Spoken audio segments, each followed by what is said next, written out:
des Affaires étrangères ont déclaré qu'ils travailleraient en renforcement des relations diplomatiques entre l'Éthiopie et le Venezuela.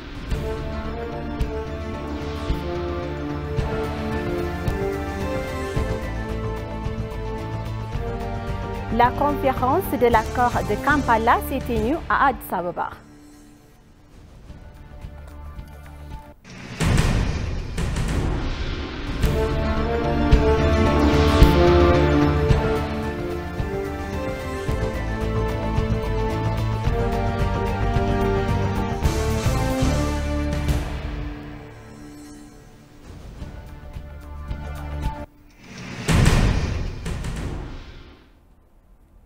Bonjour chers téléspectateurs et bienvenue sur ABC, c'est notre journal du mardi 31 octobre 2023. C'est moi Samray Godado, merci d'être avec nous. Les ministres des Affaires étrangères et de deux pays ont déclaré qu'ils travailleraient en renforcement des relations diplomatiques bilatérales entre l'Éthiopie et Venezuela sur la base de divers domaines de coopération.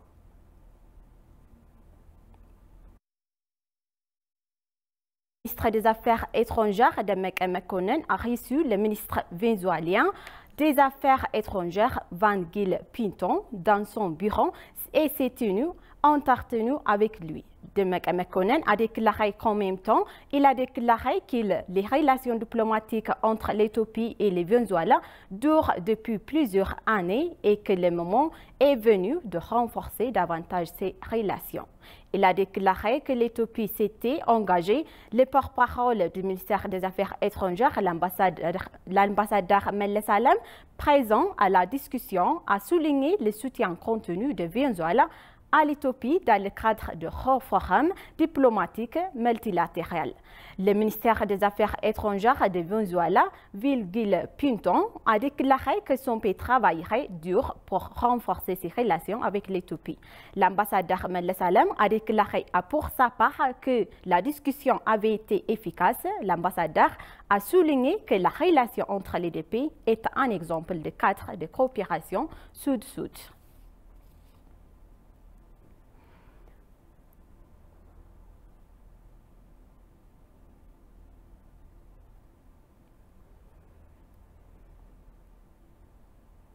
Au cours du premier trimestre de l'exercice 2015, plus de 97% de 556 tentatives de cyberattaques ont été détectées, a déclaré Solomon Soka, directeur général de l'administration de la sécurité des réseaux des informations. Selon le directeur général de l'information Network Security Administration, Solomon Soka, les cyberattaques liées à l'utilisation de la technologie sont en augmentation. Au cours du premier trimestre de l'exercice au cours, 256 tentatives de cyberattaques ont été réalisées, qui est le plus élevé qu'à la même période de l'année dernière. Il a noté que 590 tentatives avaient été faites pour perturber les infrastructures lors de troisième plus grande cyberattaque. Il a déclaré que jusqu'à 90% des cyberattaques dans le monde sont dues au manque de sensibilisation des utilisateurs aux cybersécurité. Les institutions médiatiques devraient donc sensibiliser les citoyens. Pour sa part, le ministère des Services de communication, le Gessetulu, a dévoilé que le gouvernement mène des activités pour améliorer le système numérique afin de réaliser Digital Ethiopia 2025. Il a mentionné que le gouvernement fait un excellent travail pour prévenir les cyberattaques. Il a déclaré que les médias devraient sensibiliser le public à l'utilisation de la technologie.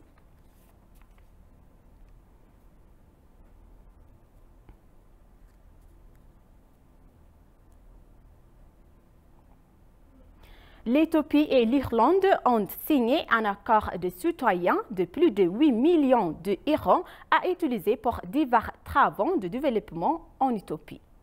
Le ministre des Finances, Ahmed Shide, et le ministre d'État irlandais chargé du développement international et de la diaspora, Sin Ming, ont signé l'accord. Il a dit que l'Éthiopie et l'Irlande travaillaient ensemble depuis plusieurs années dans de nombreux domaines de la coopération au développement et ont jusqu'à présent réalisé des progrès. Il a expliqué que l'accord des citoyens est utilisé pour renforcer la capacité des institutions qui coordonnent le programme de reflet de sécurité, de développement du secteur de la santé et des travaux de réforme. Le ministre a mentionné que l'Irlande est un partenaire de développement important de l'Éthiopie et a rappelé que 200 millions d'euros ont été soutenus pour le développement de l'Éthiopie au cours des dernières années seulement. Le ministre de l'État irlandais chargé du développement international et de la diaspora, Sina Filming, a déclaré que son pays souhaitait élever son cadre global de coopération avec l'Éthiopie à un niveau supérieur. Enfin, ils ont confirmé que l'Irlande travaillait en tant qu'assistant pour les différents travaux de développement menés en Éthiopie.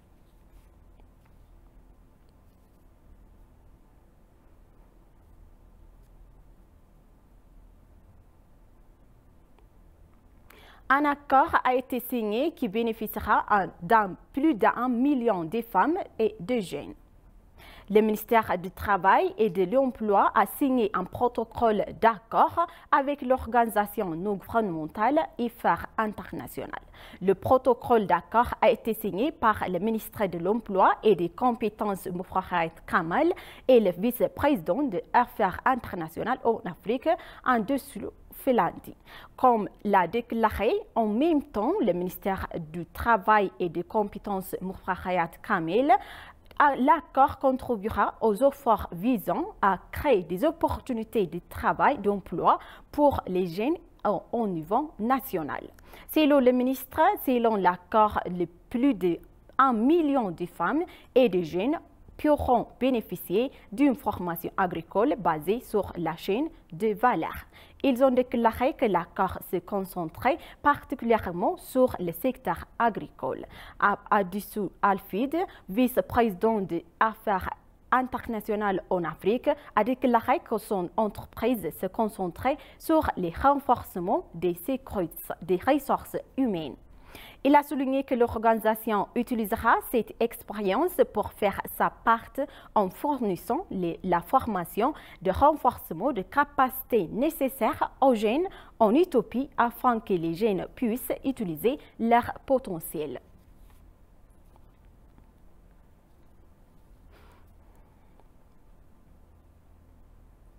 La conférence de l'accord de Kampala pour créer des opportunités d'emploi et améliorer la vie des réfugiés et des rapatriés s'est tenue à Addis Ababa.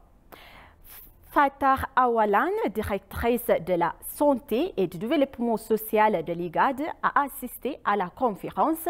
Il a expliqué que l'accord de Kampala était un accord conclu pour les pays membres de l'IGAD en 2019 à Kampala, en Ouganda, pour l'installation permanente de réfugiés et de rapatriés. Selon l'accord, il vise à améliorer la vie des réfugiés et des rapatriés et de la communauté de l'accueil en créant des opportunités de travail. Tabia Hassan, directrice générale des services de l'immigration et du retour de la Fédération, a déclaré que l'Éthiopie accueille actuellement plus d'1 million de réfugiés. Elle a noté que l'Éthiopie accomplissait un travail efficace en mettant en œuvre l'accord conclu à Kampala pour la réinstallation des réfugiés et des rapatriés. Le ministère d'État d'Emploi et des Compétences Nugusu Tlahoun a pour sa part déclaré que le ministère du Travail et des Compétences s'efforce d'inclure les réfugiés dans la création régulière d'emplois afin de les installer de manière durable. Il a également déclaré qu'il bénéficiait d'un soutien et d'un suivi pour réussir dans leur domaine de travail. Accord de Kampala 2019, accord des États membres de l'IGAD sur la réinstallation durable des réfugiés et des rapatriés.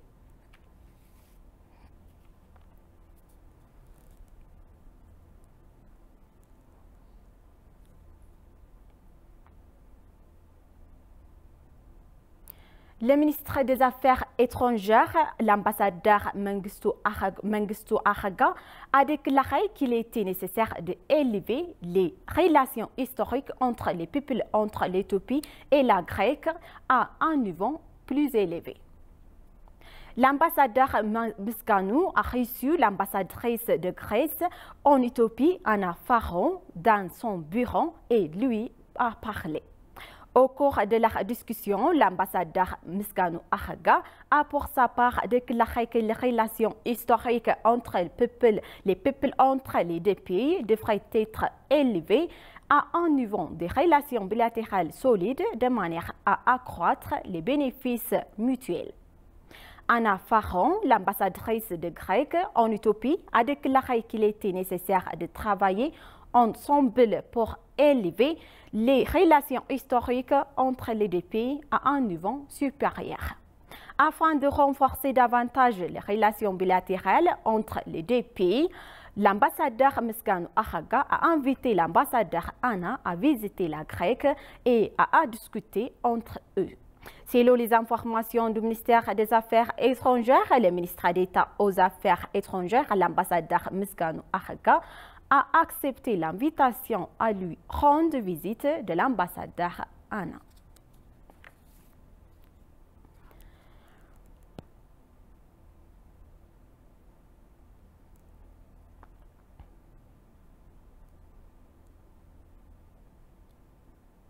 L'Ethiopian Shipping et Logistique ESL a annoncé avoir lancé le transport d'engrais pour la saison de culture Bega ou la saison sèche de l'Éthiopie.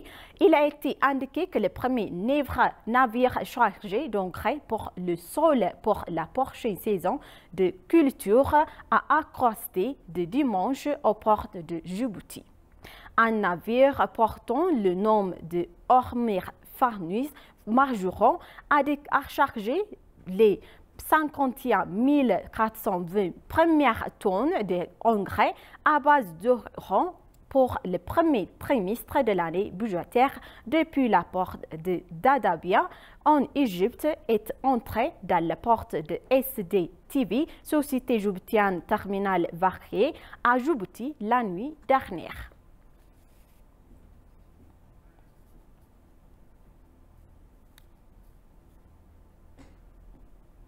L'Éthiopie a importé des produits de substitution d'une valeur de 350 millions de dollars au cours du premier trimestre de l'exercice, au cours a révélé le ministre de l'Industrie, Melakou Allabe.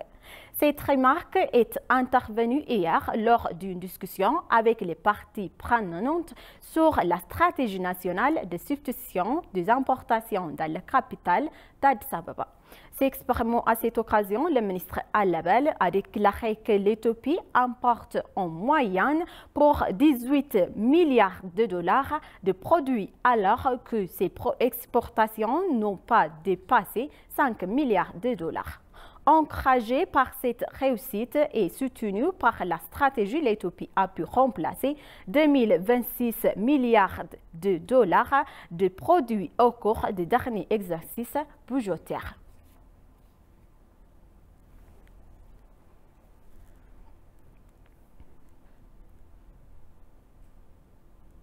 Chers téléspectateurs, maintenant je vous rappelle les titres principaux. Le ministre des Affaires étrangères a déclaré qu'il travaille au renforcement des relations diplomatiques entre l'Éthiopie et le Venezuela.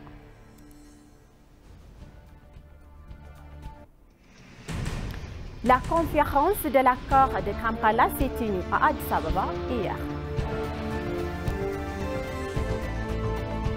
Chers téléspectateurs, c'est la fin de notre journal d'aujourd'hui. C'était moi, Samray Godado. Je vous souhaite une bonne journée.